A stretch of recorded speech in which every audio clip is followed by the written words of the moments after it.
Aprovechando el entorno de la isla de Philae, dedicada desde tiempos inmemoriales al culto de Isis, la fuerza femenina gestora de la espiritualidad en la conciencia del hombre, veremos cómo la mujer ocupaba un lugar privilegiado en la jerárquica sociedad egipcia.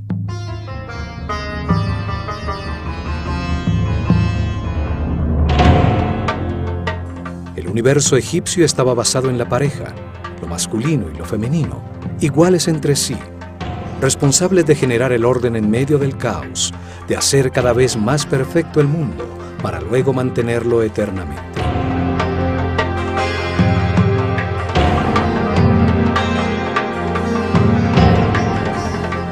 Los sacerdotes de El Ojo de Horus enseñaron a su pueblo que el único Dios, el que está en todas partes, tiene una parte masculina, la sabiduría con la información absoluta, y una parte femenina, la sustancia homogénea con el amor infinito.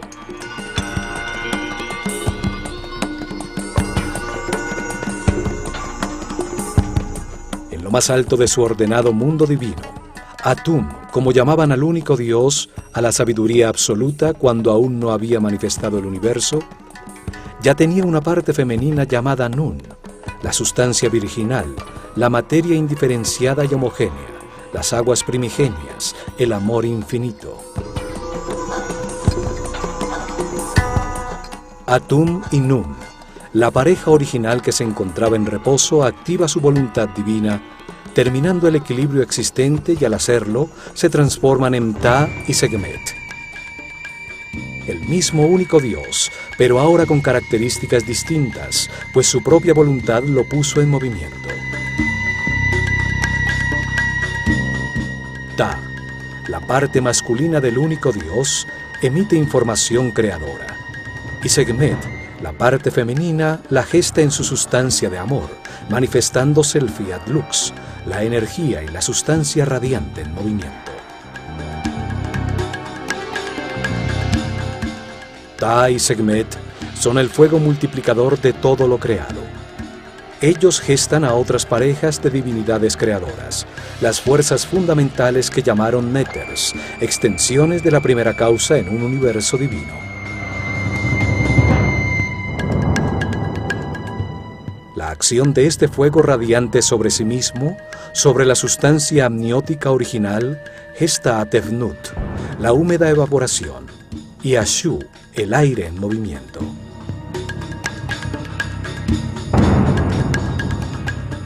Esta pareja de divinidades, Tefnut y Shu, el vapor y el aire en movimiento, ayudan a diferenciar al espíritu original, densificándolo, haciendo que se materialice con su accionar, gestando a una nueva pareja, Heb, la tierra, y Nut, el cielo.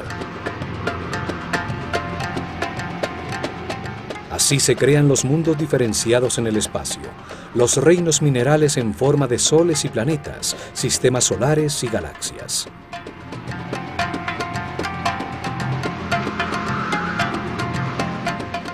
En este mundo divino nacen otras dos parejas, Osiris e Isis, Set y Neftis. Estas dos parejas de fuerzas fundamentales enfrentadas se encargan del proceso evolutivo de todas las formas materiales en el universo para transmutarla nuevamente en espíritu. Así, por la acción de las divinidades creadoras, la materia original se diferencia. Innumerables combinaciones matemáticas producen distintas estructuras vibratorias y sobre los planetas nace estacionario, el reino vegetal, y en movimiento el reino animal. Luego, en otro acto creador, el único Dios gesta a su Hijo, la conciencia del hombre, otra pareja, pero esta vez humana, conformada por un hombre y una mujer con la capacidad de multiplicarse a sí mismos.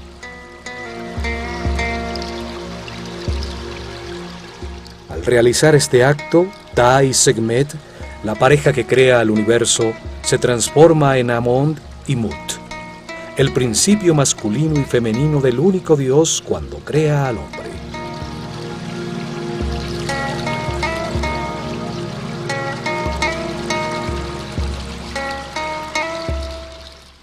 Los manifiesta a su imagen y semejanza, con la capacidad de crear en su mente, de modelar y construir. Les da el libre albedrío para que al comprender los resultados de sus decisiones se hagan sabios en un proceso evolutivo que toma muchas vidas.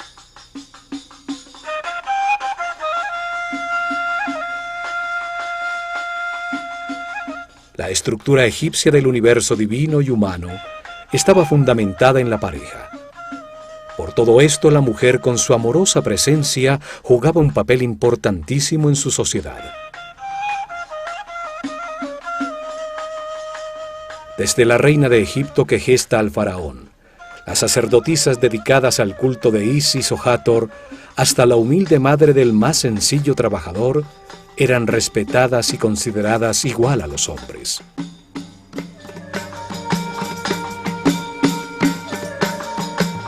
La isla de Philae estaba dedicada a Isis, la figura que como madre de Horus simbolizaba a la maternidad.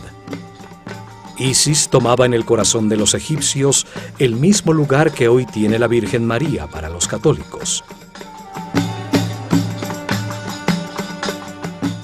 Después de miles de años, aún sobreviven cientos de sus esculturas. Muchas la muestran dando su protección y amor materno a un Horus recién nacido, en una pose que cualquier católico identificaría con la Madre de Jesús.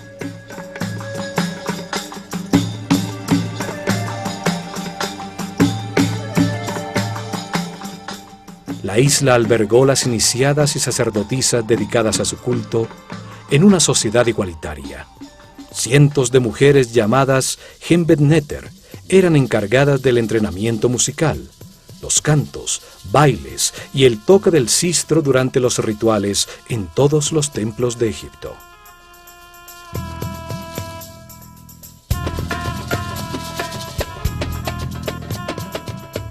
Isis es la personificación de la maternidad devota, la fidelidad y la delicadeza femenina.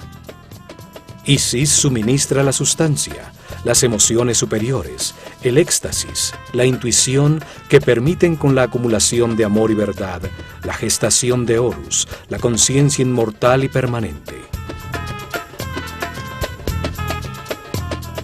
Isis es la fuerza que impulsa al hombre hacia la espiritualidad a través de todas sus reencarnaciones, mientras abandona poco a poco su animalidad original y se transforma en un ser respetuoso, flexible, sabio, que nace a la conciencia permanente, simbolizada por Horus, su hijo inmortal.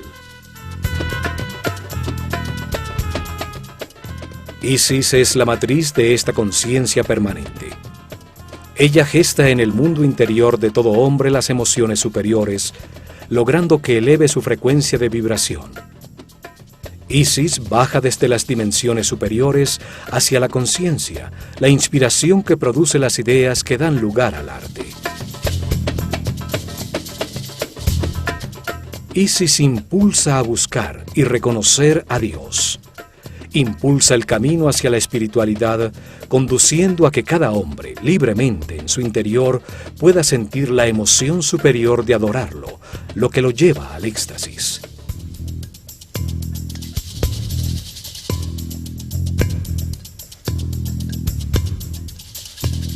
A esta fuerza maternal del universo fue dedicada la isla de Philae, una isla de granito en el centro del Nilo, situada inmediatamente después de la primera catarata, al norte de Nubia, en la frontera entre el reino egipcio y el reino cushita.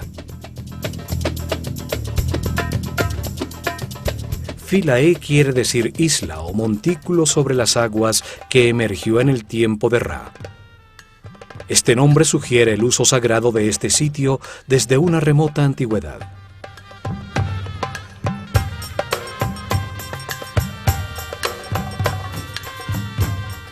Durante miles de años, los hermosos templos allí ubicados sirvieron como punto multiplicador de la cultura, la religión y el arte egipcios hacia Nubia y Sudán.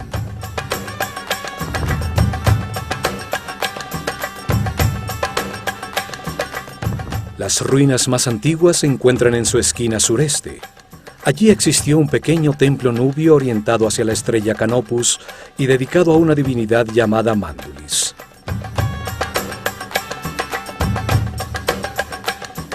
El templo es destruido en alguna de las antiquísimas guerras egipcio-nubias. Y al lado de sus ruinas, los nubios construyen otro templo dedicado a Ares Nufis.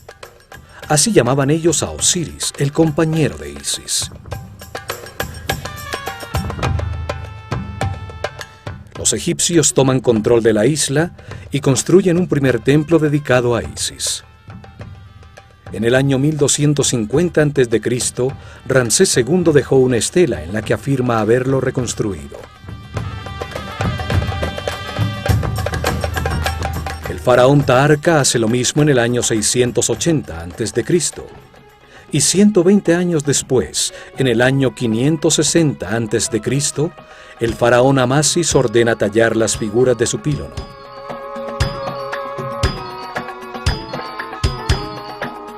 300 años después, en la esquina sur, Nectanebo construye un templete. En el año 250 a.C., los faraones tolemaicos herederos de Alejandro Magno deciden reorientar 21 grados el eje del templo para enfocar nuevamente la estrella Canopus, que se había desplazado con el movimiento del sistema solar. Los templos estelares eran desarmados y vueltos a armar cada 300 o 400 años para reenfocar la estrella que estudiaban, pues el movimiento del sistema solar por la galaxia la sacaba del marco de los pílonos.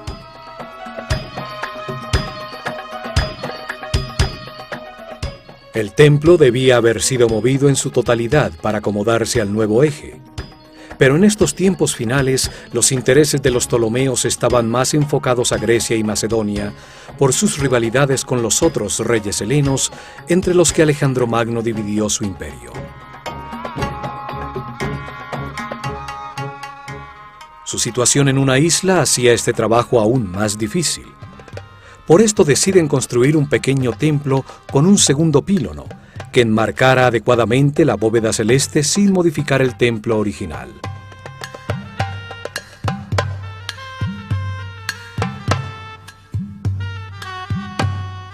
Alejandría se había convertido en la capital de Egipto y el griego en su idioma oficial. En el año 31 a.C., Cleopatra VII fue derrotada en la batalla de Actium, y con su suicidio Egipto cayó en manos de Octavio, quien se convirtió en Augusto, el primer emperador romano.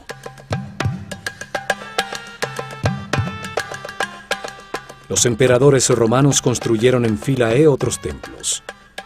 Trajano comenzó la construcción de un templete que nunca fue terminado. Sus estriados capiteles representan un haz de papiros sobre los que aún se encuentran unos cubos de piedra que no alcanzaron a ser tallados con la esfinge de Hathor.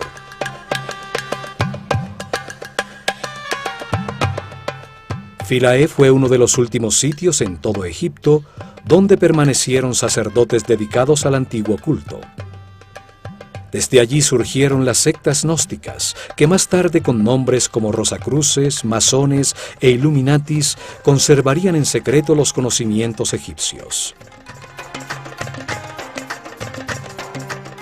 En el año 553 después de Cristo, la isla, uno de los últimos bastiones del llamado paganismo egipcio, fue dedicada a San Estefan y a la Virgen María por decreto del emperador Justiniano. En el siglo XX, la isla de Philae quedó sumergida por la represa de Asuán. Con fondos de la UNESCO, el templo y las otras construcciones sobre ella fueron desarmadas pieza por pieza y reconstruidas en la isla de Agilkia, a la que se le dio la forma de la isla original.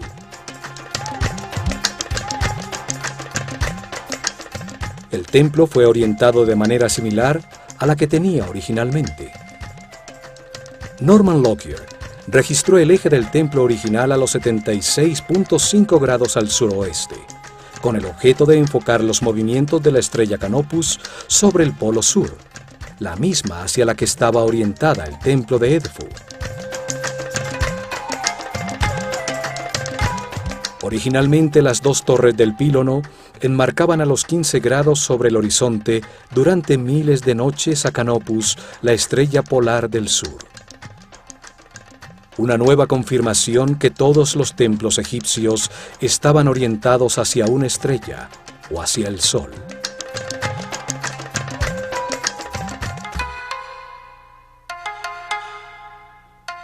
Al arribar desde el Nilo, se divisa la imponente construcción, los 2 pílonos que conforman el gran patio interior y la extensa columnata que forma el patio hipóstile que termina frente al templete de Nectanebo.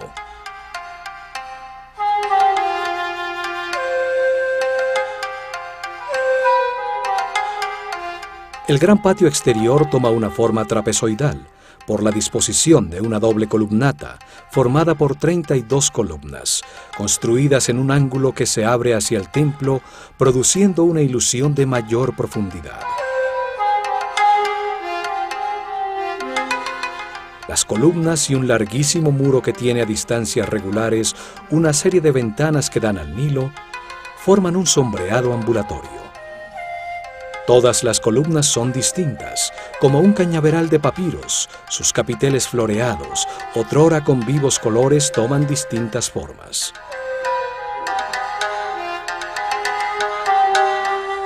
Las mujeres se iniciaban como sacerdotisas en los templos dedicados al culto de las divinidades femeninas, como Isis o Hathor. En ellos formaban a las responsables de la música y la danza, que acompañaban a los rituales en todos los templos de Egipto.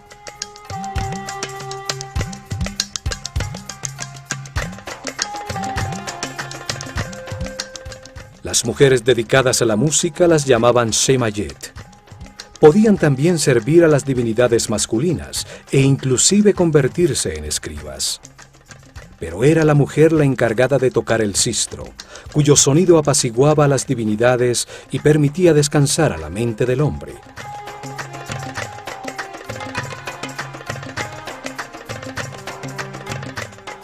Las sacerdotisas dedicadas a Hathor, la divinidad que representa a la sexualidad femenina, el amor, la música, la danza, cuyos festivales eran de embriaguez, el origen de las fiestas dedicadas a Baco, cumplían otras funciones sociales.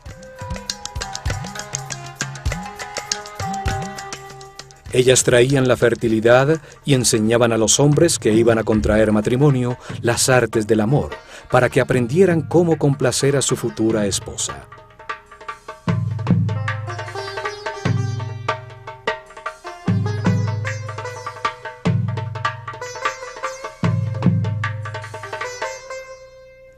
Al este, sobre la columnata del gran patio, se encuentra un pequeño templo dedicado a Imhotep, el sumo sacerdote que construyó la pirámide escalonada de Saqqara y dejó los planos y diseños de los templos de Dendera y Edfu.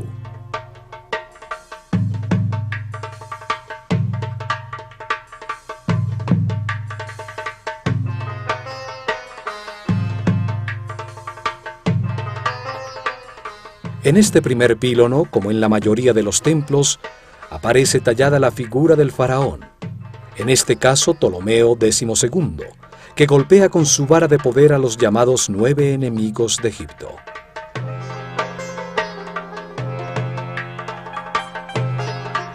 Era una especie de conjuro gráfico simbólico que mantenía alejadas las fuerzas del caos y proclamaba la voluntad del faraón, el mediador entre el hombre y la divinidad, de mantener el orden en Egipto y en todo el cosmos. El enfrentamiento de orden y caos son una muestra de la manera dual como los egipcios veían el universo.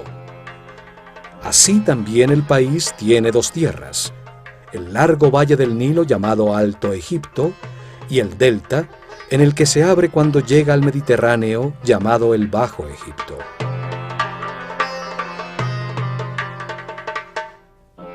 El faraón unificaba esa dualidad. Portaba 2 coronas para indicar su dominio sobre esas 2 tierras. Así también unía lo humano con lo divino, pues su cuerpo era considerado el molde que contenía el Ka real, un espíritu encargado de Egipto que reencarnaba de faraón en faraón.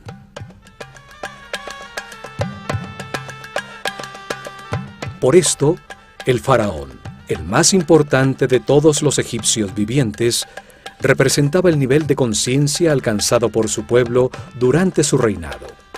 Era como un dios menor, al ser siempre la reencarnación viviente del espíritu encargado por Dios para mantener organizado a Egipto.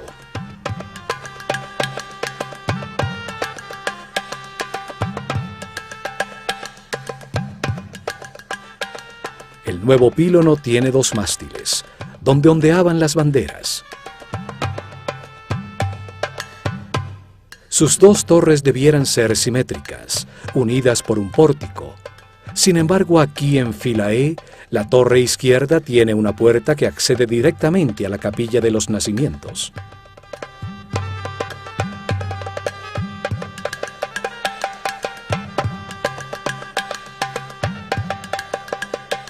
Posteriormente, en el período de dominación romana, un pórtico fue adosado al primer pílono.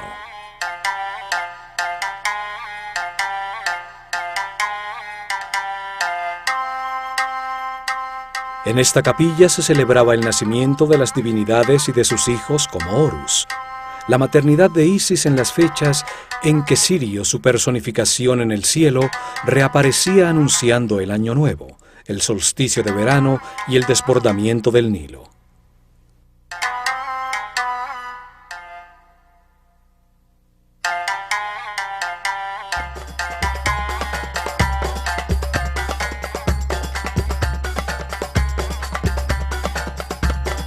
La capilla de los nacimientos con sus columnas atóricas reemplazó al templo principal como observatorio astronómico, en los tiempos anteriores a que los romanos construyeran las columnatas que dan forma al patio trapezoidal. Ninguna sociedad ha dado a las mujeres el valor que le dieron los egipcios.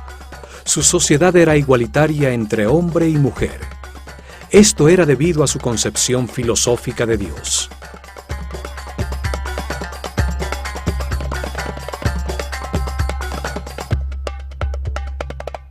Las mujeres tenían los mismos derechos que los hombres a la propiedad de la tierra, a comprar y vender, e inclusive a demandar acciones legales. Sin embargo, nunca hubo ninguna mujer en la rama administrativa. Eran los hombres los encargados del mantenimiento del orden. Era el faraón el que gobernaba y eran hombres los oficiales que administraban el imperio. Existe una leyenda que afirma que el derecho al trono era transmitido a través de la línea femenina, que era la princesa real, la heredera legal al trono, y el hombre por ella escogido como marido, el que se convertía en el faraón reinante. Esto obligaría a que todo rey, sin importar que fuera el hijo de su predecesor, tuviera que legitimar su derecho al trono casándose con su hermana o su media hermana.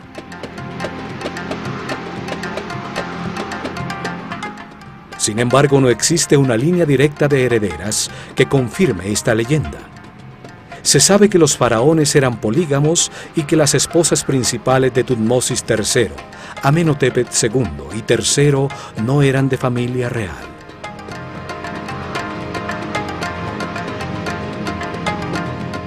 La realidad es que los faraones de Egipto, que se casaron con su hermana o media hermana, lo hicieron en su afán de imitar a sus divinidades que, como Isis y Osiris, o Set y Neftis, eran hermanos naturales y al tiempo esposos.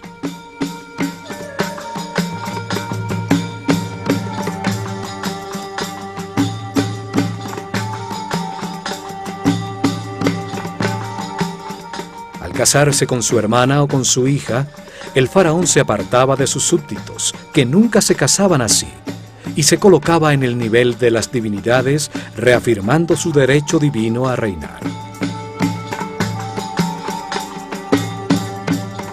Una mujer faraón no era una opción normal en Egipto. La faraona Hatshepsut llega al trono como regente de su hijastro Tutmosis III, hijo de su esposo y medio hermano Tutmosis II, con otra mujer. Una vez en el poder, ella se viste como hombre y adopta el poder del faraón.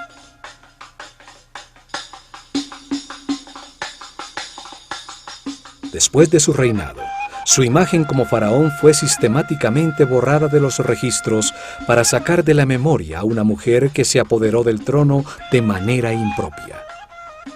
Sin embargo, sus ilustraciones como reina aún permanecen intactas.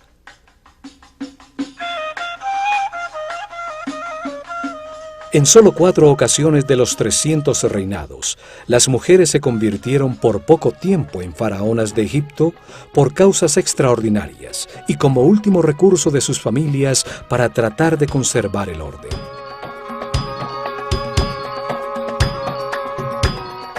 La primera fue la reina Nitiriket, quien reinó al final de la sexta dinastía, en el comienzo del caos que hoy es llamado el primer período intermedio.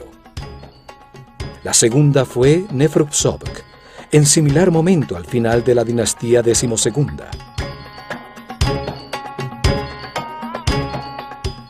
La tercera fue Tausret, quien reinó después del caos que causó Moisés con las 10 plagas, al morir ahogado cruzando el Mar Rojo su esposo Seti II. Y la cuarta fue Cleopatra, al asesinar a su hermano, antes de que Egipto se convirtiera en provincia romana. Todas tenían en común que eran las reinas de Egipto por su matrimonio con el faraón, y que llegan al trono cuando éste muere en circunstancias extraordinarias.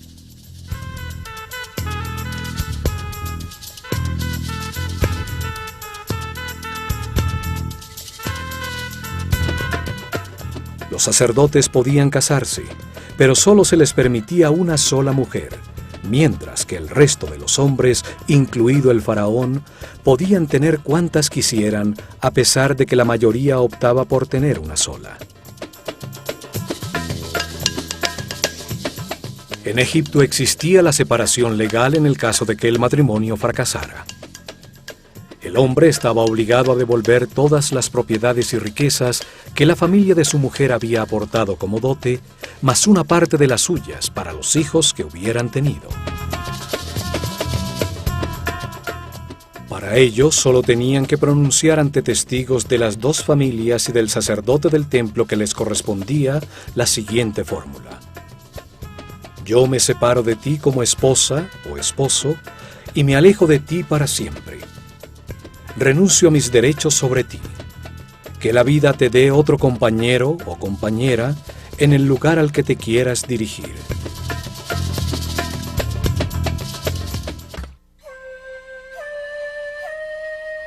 Al cruzar el nuevo pílono se llega a lo que fue el patio del peristilo, ahora conformado por la fachada original del templo, el ambulatorio derecho con sus 10 columnas, y en el lado izquierdo la nueva capilla de los nacimientos.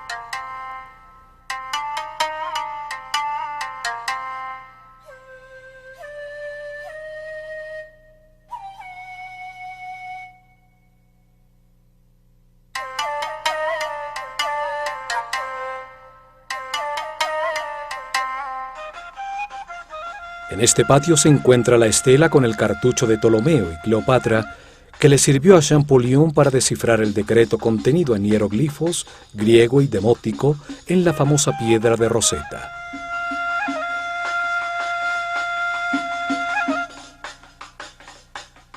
El decreto obligaba a rendir culto a la persona del faraón. Como es interesante para entender los tiempos de los Ptolomeos cuando se restauró este templo, lo resumiremos a continuación.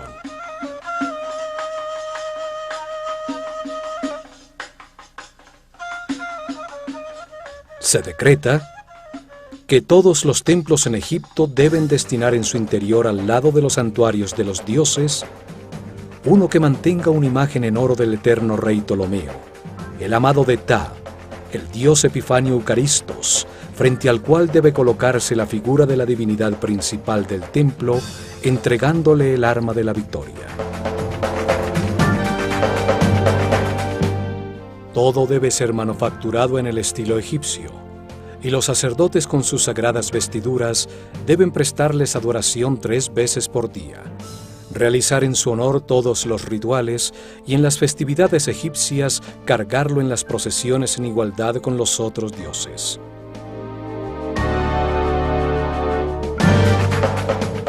Para los sacerdotes egipcios, el hombre es un animal hasta cuando puede controlar conscientemente las conductas automáticas generadas por el instinto. Las reacciones automáticas del instinto permiten a los animales y al hombre ignorante generar, mantener y defender la vida.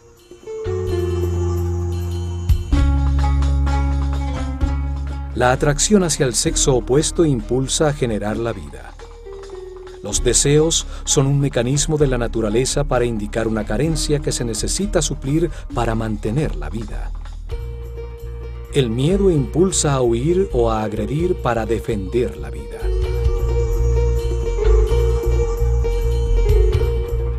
Los iniciados aprendían que los instintos desbocados son una limitante para la realización espiritual superior.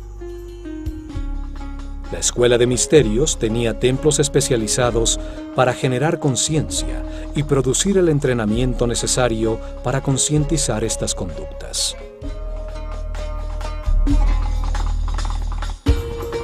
El instinto de agresión era controlado en templos como Komombo. Allí se vencían los miedos a través de la comprensión que no hay nada que temer, que la muerte es solo un paso a otra vida. Se aprendía que el miedo solo gasta la energía vital, la que se necesita para lograr la paz interior.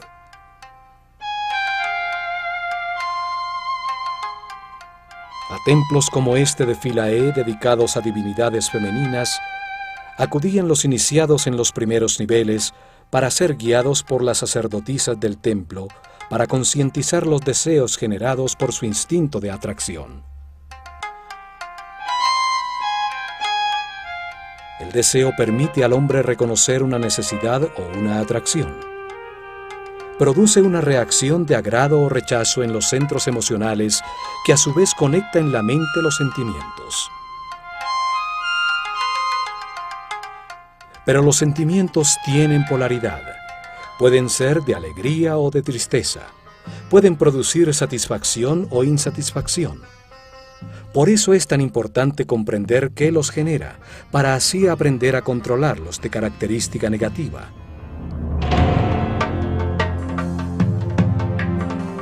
Los sentimientos negativos generan apatía, agotan la energía vital y esclavizan al hombre en las bajas frecuencias de vibración.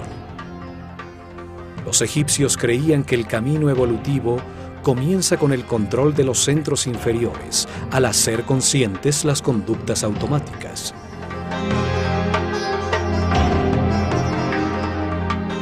La manera egipcia para trascender las emociones, la lascivia y los deseos sexuales era reconociéndolos y experimentándolos. Un ser inexperto e inocente es fácilmente descontrolable. Es vulnerable a las circunstancias que desconoce y puede caer fácilmente en la depresión. Por eso, la primera parte del entrenamiento de los sacerdotes, hombres y mujeres, impulsaba a reconocer sus deseos. Así aprendían que al activar a través del amor y la comprensión los centros inferiores y los sentimientos, el resultado para la mente es siempre de paz, armonía y felicidad. El templo era considerado por los sacerdotes como un modelo del mundo en el momento inicial de la creación. En ese momento Dios manifestó el universo, emergiendo un montículo de tierra de las aguas del caos, de manera similar a lo que sucedía cuando las aguas desbordadas del Nilo se replegaban todos los años, permitiendo que el Dios creador apareciera, trayendo nueva vida al país. El acceso a través de una escalinata hace que el santuario se convierta en el montículo de la creación, donde Isis, la deidad de este templo, se manifestaba dentro de la estatua que la personificaba. Al ascender al interior, se llega a un pequeño patio rodeado de columnas, ubicado en el centro del llamado Salón de la Vida, un salón hipóstile con altísimas columnas. El salón hipóstile frente a los espacios interiores del templo representa el pantano en el montículo original de la creación, donde crecen las plantas y papiros simbolizados por las columnas del templo. El espacio central, abierto, hacía las veces de capilla pura, donde las figuras simbólicas eran expuestas a la luz del sol para que en un antiquísimo ritual renovaran su energía. Aquí se celebraba la bondad del sol por crear y sostener el mundo, para renovar de energía las fuerzas creadoras, las que impulsan en la conciencia del hombre el proceso evolutivo que retornará la materia de vuelta a Dios.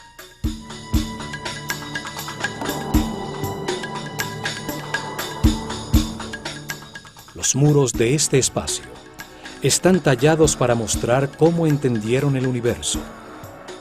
También aquí vemos otras tallas de numerosas cruces cópticas, las marcas de la nueva filosofía, la que llegó a Egipto cuando Philae se convirtió en una iglesia católica.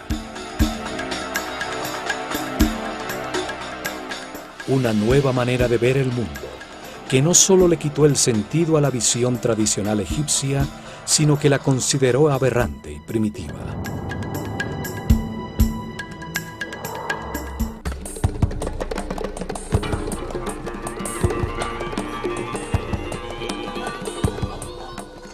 El Salón de la Vida, o Per Ankh, sirvió como un scriptorium donde se escribían, copiaban, editaban y almacenaban los textos sagrados.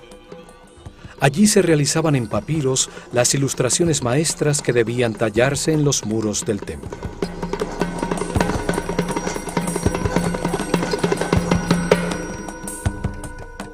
También en estos salones de la vida, en todos los templos de Egipto, se realizaron los papiros con las copias del libro de los muertos utilizadas en sus ritos funerarios. La Casa de la Vida era el centro de enseñanza del templo. Teología, arte, ritualidad, magia, astronomía y medicina eran estudiados aquí. La librería con los textos almacenados sirvió como modelo para la Biblioteca de Alejandría. En este salón las sacerdotisas tocaron el arpa, se entonaron los cantos y crearon la música que acompañaba todos sus ritos religiosos. Los egipcios creían que la música tenía origen divino. Los muros de los templos nos muestran que utilizaban muchos instrumentos de percusión, tambores, flautas, darbucas y los sistros fundamentales en los ritos funerarios y en las procesiones. Las danzas, la música y los cantos estimulaban al Creador para que la fertilidad no flaqueara y así evitar que el cosmos retornara al caos.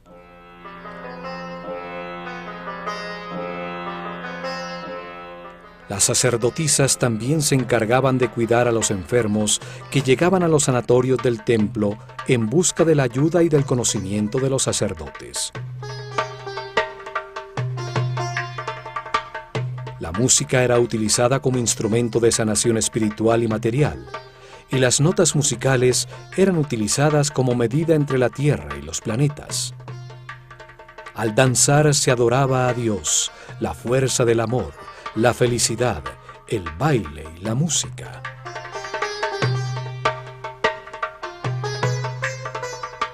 Inmediatamente después se accede al Salón de las Apariciones, que en este caso no es hipóstile, con el tradicional salón comunicado lateralmente con el exterior para recibir las ofrendas del pueblo. Sus muros contienen escenas que, como en todos los templos de Egipto, no tienen ningún fondo. La interacción del faraón y las divinidades sucede fuera del tiempo y del espacio.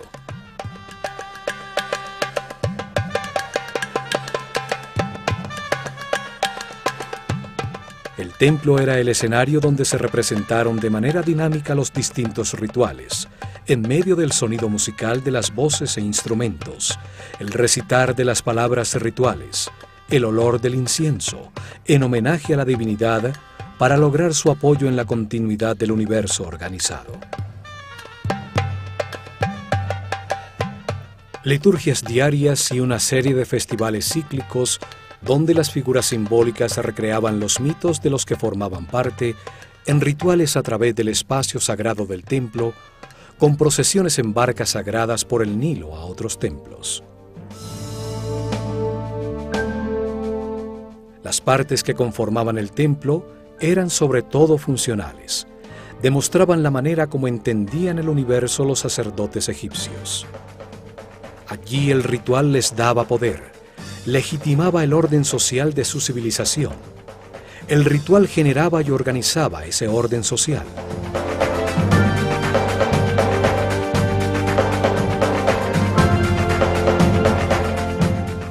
Luego se llegaba a la cámara de las ofrendas. En su lado izquierdo estaba el salón de la barca de oro, utilizada para portar la imagen sagrada en las procesiones y festivales. Desde la antecámara, una larga escalera recta conducía a la azotea del templo, donde se realizaron las ceremonias y los registros de los cielos como en los otros templos de Egipto.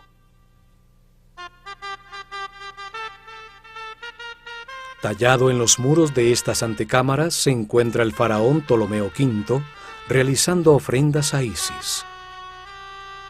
Los otrora dorados muros, pues muchas partes estuvieron forradas con laminilla de oro, han perdido casi todo el color original. En el punto focal del templo se encontraba el santuario de Isis, que albergaba en su interior un altar de granito con la imagen en oro de la divinidad. Era la estatua de culto que, portada dentro de una barca de oro, salía en las procesiones y rituales.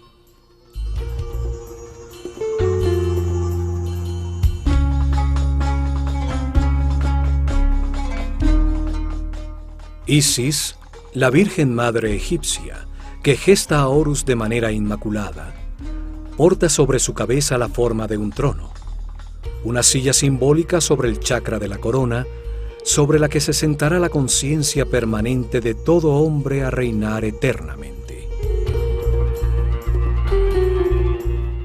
Isis es la traducción griega del nombre egipcio Aset, que significa trono de la conciencia.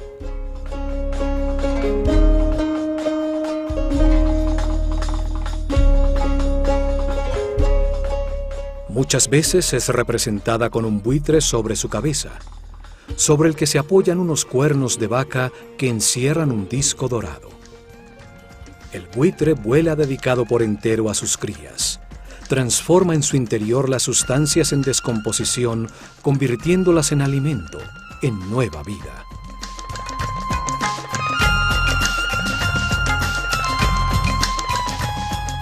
La vaca que transforma la vegetación en alimento para el hombre fue para los egipcios el símbolo del principio nutritivo. Sus cuernos tienen la forma de la luna en creciente. La madre de los ciclos encierran el disco solar, la fuente de la vida, la luz de la conciencia.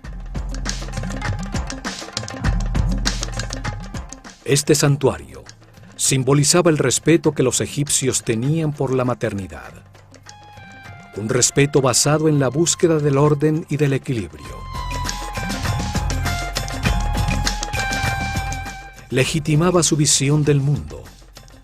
Aquí se encontraba el corazón del espacio de los rituales, la casa de la divinidad, donde el faraón o los más altos sacerdotes interactuaban con la deidad en representación de todos los hombres. Las imágenes talladas de la deidad le permiten volver a vivir en la mente de todos los que actualmente la observan, hacer que participen simbólicamente en sus ritos y compartan sus ofrendas. Esta es la herencia que los antiguos egipcios han dejado a la conciencia de toda la humanidad. La visión de un universo dual, un sitio donde experimentar los contrastes polares para comprender la neutralidad.